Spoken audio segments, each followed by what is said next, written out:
Ito na guys, ang kasaba. Kamuting kahoy, ayan. Na binili natin kay nanay. Madali pa lang maluto. Nakalimutin na lang na check ko siya. Ayan. $10 po ito. Ayan. Akala ko medyo mahirap maluto. Yung pala, nakalimutan ko na magluto. Ayan. Kasi naman masarap ito nung mga bata tayo, di ba? Ayan, guys. Kaya ayan, naisip natin.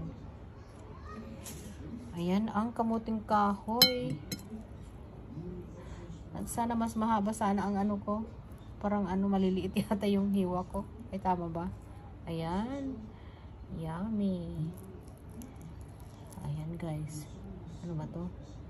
Tikman natin. Madali pala maluto. Ayan, oh. Tikman natin.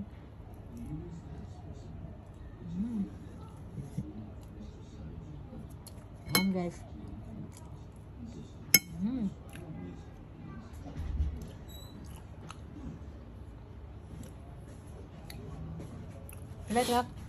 Like try?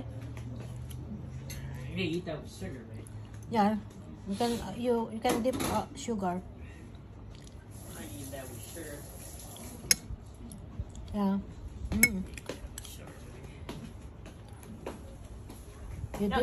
You dip with sugar. Ayan. Alam ng anak kong kainin to kasi nung bata sila sa Pilipinas, nagluluto kami ng ganito Ayan, guys. Okay. Ginataan masarap din. Yan.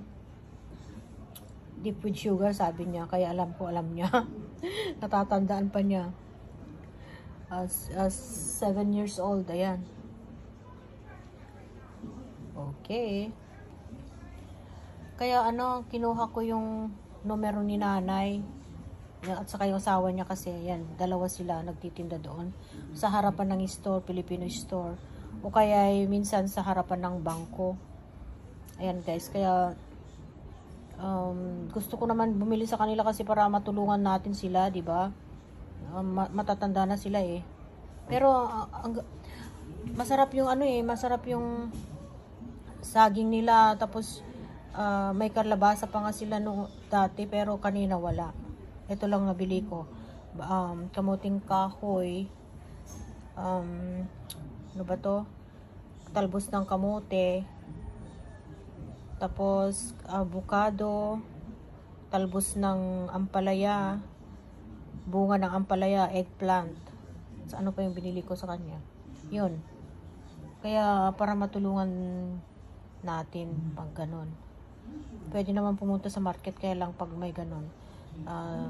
Kinuha ko yung cellphone number nila, tapos binigay ko yung cellphone ko pag pumupunta sila doon. Pupuntahan ko sila ganon. Matatanda na sila, dalaw silang mag-asawa.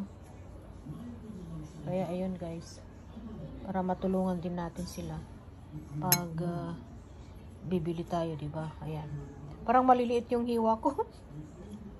Oh my goodness. Okay, guys.